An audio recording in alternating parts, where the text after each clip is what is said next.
Bonjour tout le monde. Hello everybody. Translating the title in French will be les constitutions de l'économie et du travail et rationalité en conflit. Bon, c'est le titre que j'ai trouvé. But first of all, I want to say that I own a lot to Roots for rediscovering the idea of the labor constitution, and I'm very grateful for this, and it gave us the occasion to discover that we were working separately and unknowingly on a subject quite close. I mean, the work of Hugo Sinzheimer, a well-known German lawyer and the founder of this idea of the labor constitution, Otto Kahn-Freund, que vous connaissez, et qui est un des grands spécialistes du droit du travail dans la sphère anglo-saxonne, non seulement au Royaume-Uni, mais un peu partout ailleurs dans la sphère anglo-saxonne. And finally, we discover an interest in, which I had for a long, long time, in Max Weber and his work on the labor contract, the agricultural workers, and so on. Donc, je continue en français pour vous dire que le sujet que j'aborde est un peu, je dirais, non pas heavy metal, ça je vous en dispense, mais un peu hard rock quand même.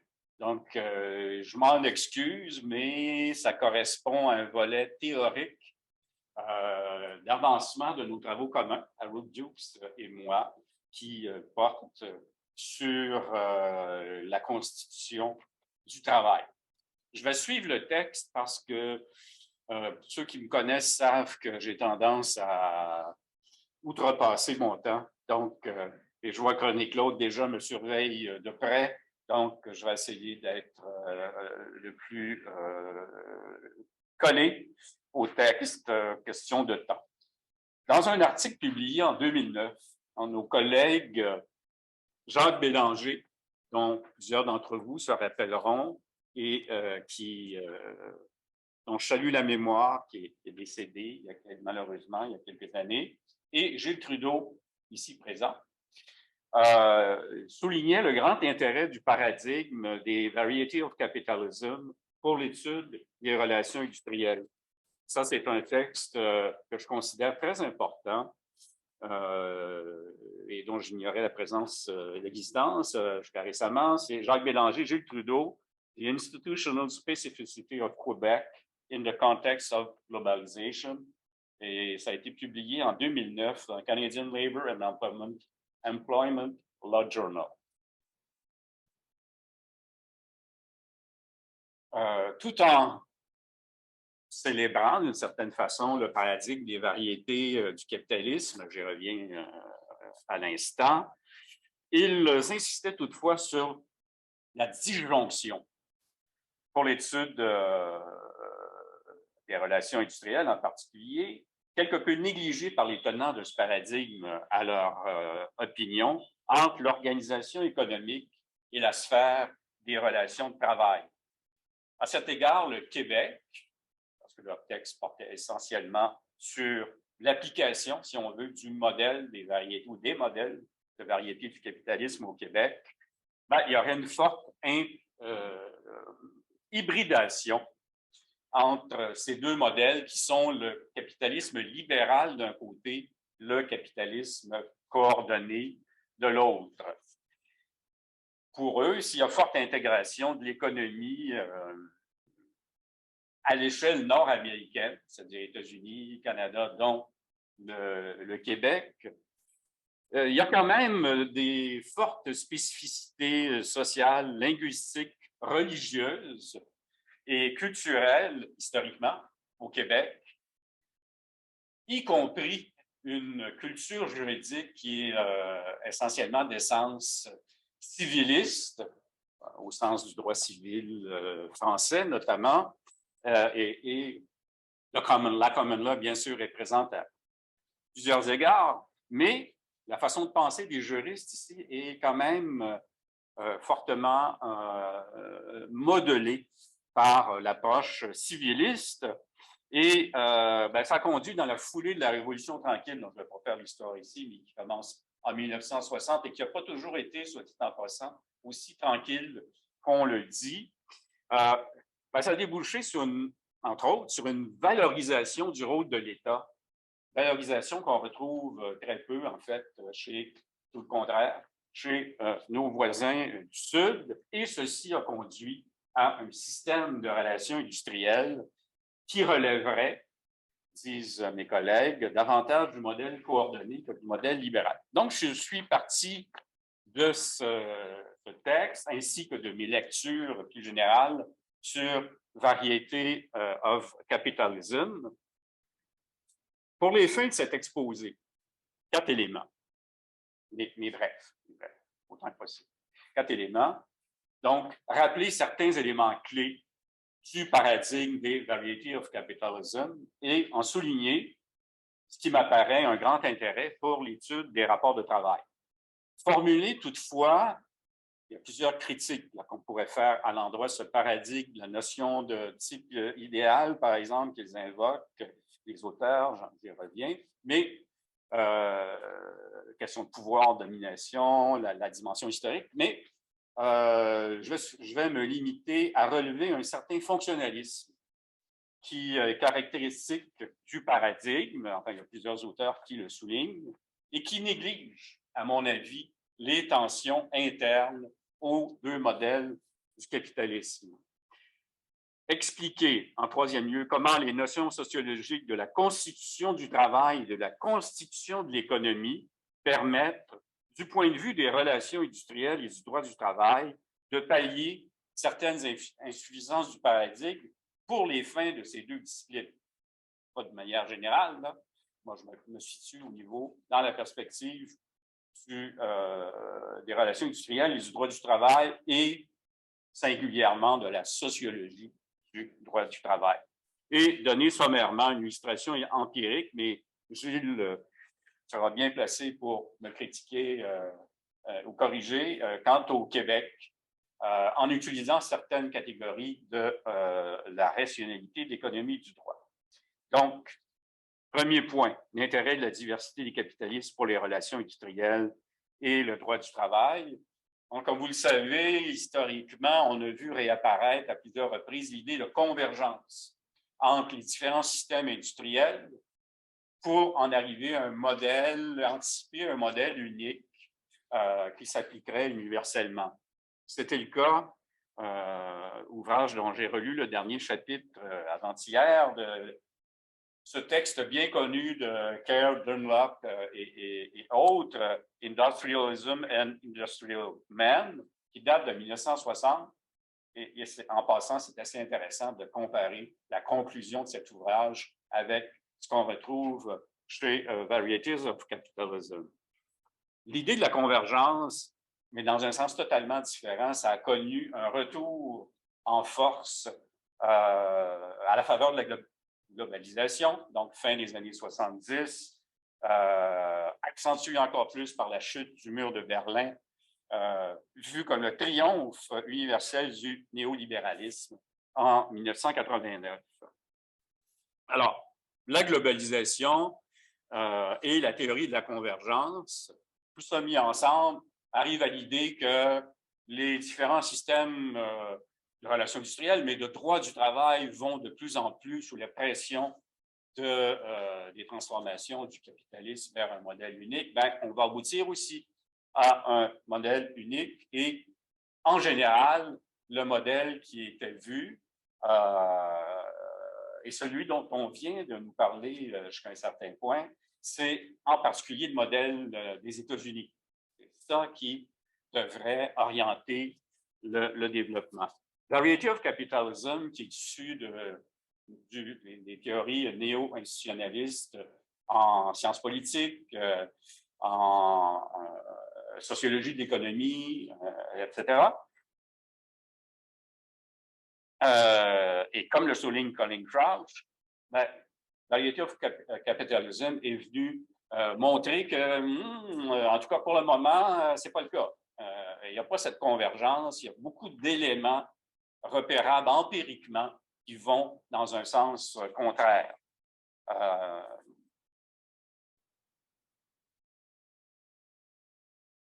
Donc, utilité du paradigme des deux modèles qui sont opposés, en tout cas, à tout le moins sur le plan idéaltypique, point par point, par exemple, à la gouvernance de l'entreprise, à son financement, aux relations interfirmes, au type d'innovation aussi, et aux relations avec les employés, qui, dans le modèle de concertation, ben, les employés ont des droits de participation, de codétermination, etc.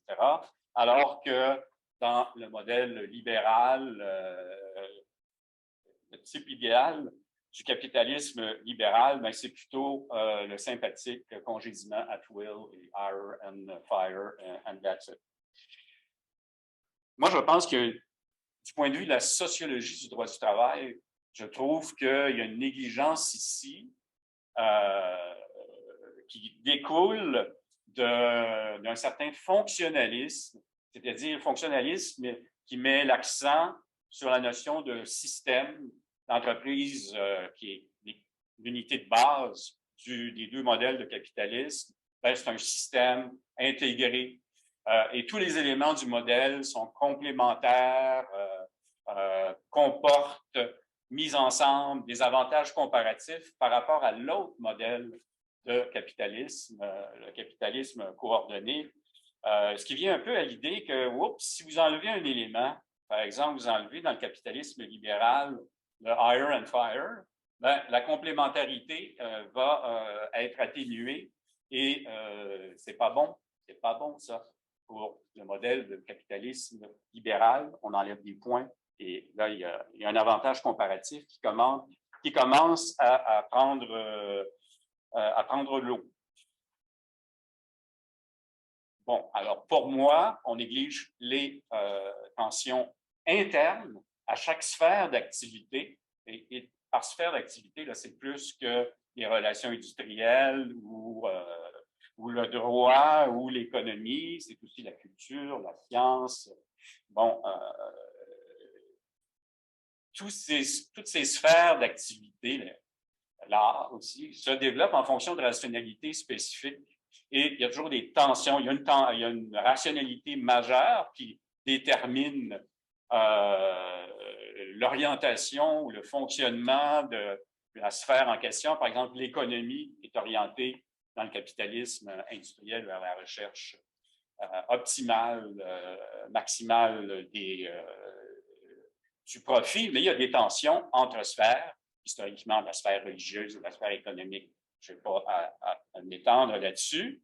Mais donc, tension entre sphères, mais aussi tension à l'intérieur de chaque sphère. Par exemple, le droit contemporain, le droit moderne, connaît depuis très longtemps, sous des formes variables de pays en pays, de traditions culturelles juridiques, suivant les traditions juridiques différentes, connaît des conflits à l'intérieur de chaque sphère, par exemple, entre une approche formaliste du droit, en général hostile au droit du travail, historiquement, et des approches qu'on a appelées réalistes, au sens large du terme, pas seulement le American Realism, mais Sociological Jurisprudence, le Freirechtsbewegung, le mouvement du droit libre en Allemagne, etc., etc.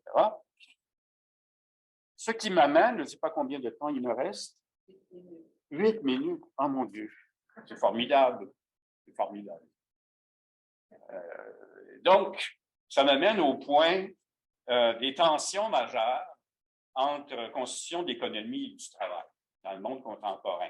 Tension majeure, j'emprunte l'expression à mon collègue Michel Lallemand, que certains d'entre vous connaissent, qui est sociologue du travail au CNAM à Paris, et qui utilise beaucoup cette idée à partir de la sociologie de Max Weber.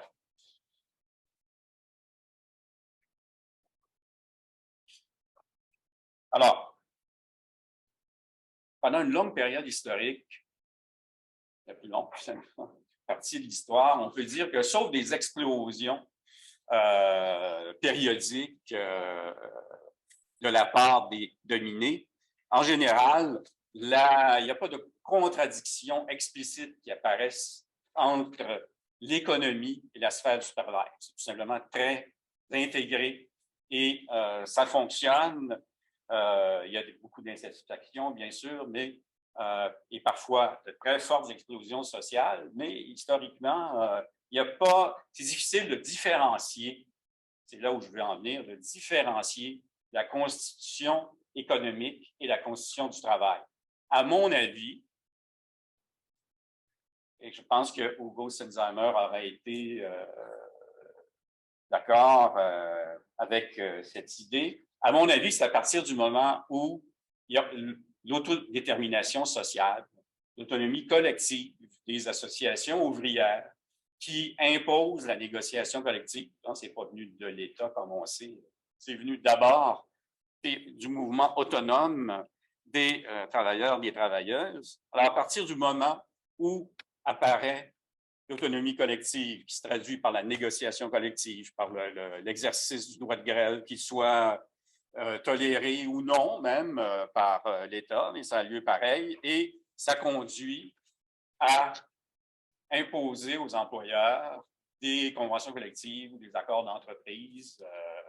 Parfois, ça fait l'affaire aussi des employeurs parce que ça permet de lutter contre la concurrence sur les marchés du travail, entre autres, mais en général, c'était imposé par les rapports de force entre travailleurs, travailleuses, leurs organisations et les employeurs et leurs associations. Alors, à partir de ce moment, à mon avis, il y a nettement différenciation entre la constitution de l'économie et la constitution du travail. Ce que je veux dire par là, c'est que les deux ne sont plus dans cette harmonie fonctionnelle qu'on a connue longtemps historiquement,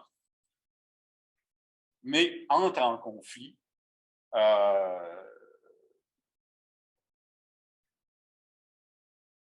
Avant d'arriver au conflit, juste préciser, constitution du travail, évidemment, la spécialiste, c'est Ruth Dukes, ici présente, qui pourra rectifier, mais à mon avis, si je me réfère à l'auteur que j'ai mentionné, Hugo Sinsheimer,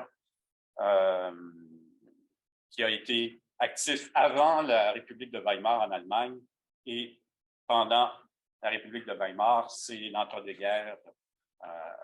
Donc, avant 1933 et la fin de cette période. Donc, chez Sinsheimer, on va trouver comme deux notions. C'est ce qu'il me semble en lisant et relisant ses travaux récemment. Il y a un sens général de la notion de la constitution du travail. On trouve ça en particulier dans son étude empirique sur les conventions collectives de travail qui, dans le premier tome, est paru en 1907. Alors, à ce moment-là, il y avait très peu de choses qui existaient sur les conventions collectives. Les juristes ne s'y intéressaient pas, hein, parce que c'était pas partie prenante du droit étatique, donc approche de pluralisme, ce qu'on a appelé par la suite pluralisme juridique, mais qu'importe. Sens général relatif aux principes fondamentaux à la base des rapports de travail, c'est-à-dire l'échange de prestations, le travail contre salaire et la subordination. Pour Sinsheimer, à la suite d'autres auteurs, l'entreprise, c'est un espace de domination qui est fondé à l'époque sur l'absolutisme des droits de direction. Donc, ça, c'est le sens général de la constitution du travail, mais qu'on pourrait aussi appelée la constitution individualiste du travail, parce que c'est un rapport de l'individu, travailleur ou travailleuse, avec l'employeur. Un sens spécifique qui concerne les principes fondamentaux structurant la constitution collectiviste du travail, donc c'est la négociation collective, et aussi la participation des travailleurs, des travailleuses, dans le sens d'un contrôle ouvrier qui se construit graduellement, tel était l'espoir de Cézanne à l'époque, et qui débouche, ce contrôle ouvrier débouche sur la démocratie économique, non seulement au niveau de l'entreprise, mais aussi de l'ensemble de l'économie. Alors, je me rends compte qu'il reste 2 minutes et les colliding rationalities, je pense que ça demanderait une élaboration peut-être difficile, mais simplement dire que, et là, je me réfère explicitement directement à la sociologie de l'économie et du droit chez Max Weber, qui oppose rationalité formelle et rationalité matérielle, substantive rationality, à la fois dans l'économie et dans la sphère juridique. Mais là, vous allez faire des distinctions, c'est pas, le niveau n'est pas le même, hein, le droit, c'est sur le plan normatif, et l'économie, sur le plan empirique, de faits concrets, faits sociaux. Mais la rationalité formelle, c'est indépendamment de tout considérant extra-économique, c'est s'en remettre à la recherche du profit, alors que la rationalité matérielle, en droit, mais aussi dans l'économie, c'est tenir compte de valeurs qui sont externes à l'activité comme telle, valeurs d'égalité, de liberté, d'autonomie, et le droit du travail, on peut dire que le droit du travail, dans cette perspective, se construit en fonction d'une rationalité matérielle. J'en viens à une brève conclusion. Donc, quant au cas du Québec, j'avance 3 propositions, sous réserve de ce que Gilles pourra commenter et corriger.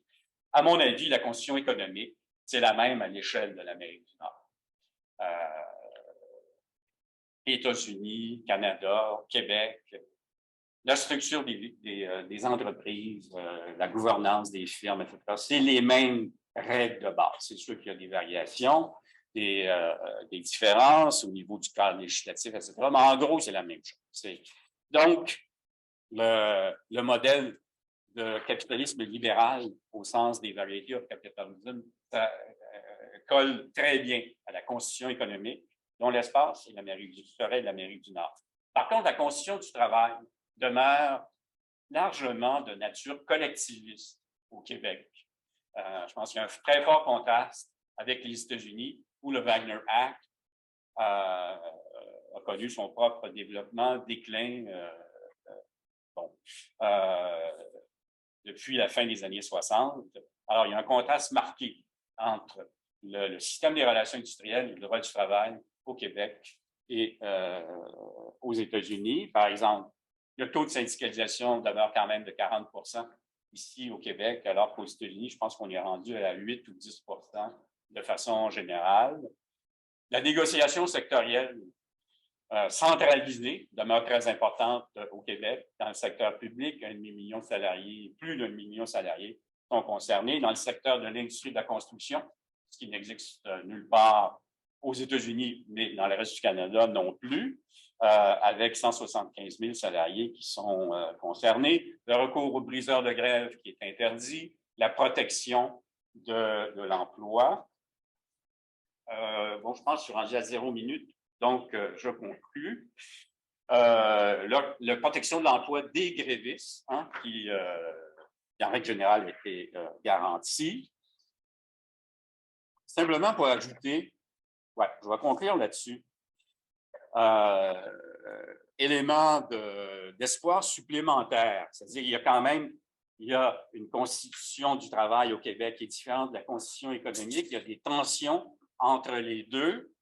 Comment cette tension pourrait se réduire? Effectivement, il y a des éléments de libéralisation, de néolibéralisme qui sont très présents, en particulier dans le secteur privé.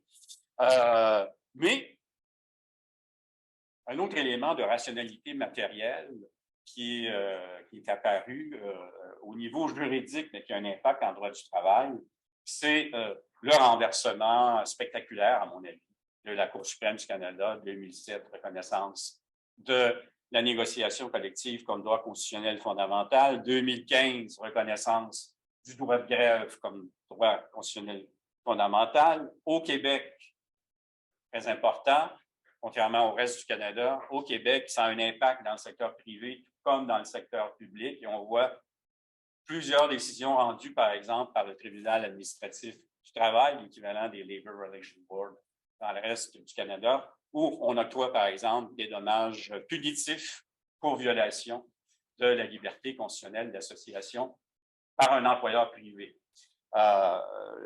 Donc, je pense que ces éléments, évidemment, il faudrait développer davantage, mais s'il y a une effectivité suffisante,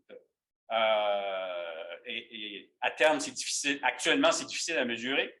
Le droit demeure incertain, demeure imprécis, il y a beaucoup de fluidité, beaucoup de flou, et ça dépend beaucoup aussi de la mobilisation du droit par les organisations syndicales, mais il y a quand même, à terme, une possibilité, à mon avis, de transformation significative, mais je suis peut-être trop optimiste, des relations entre économie et droit du travail. Voilà, merci.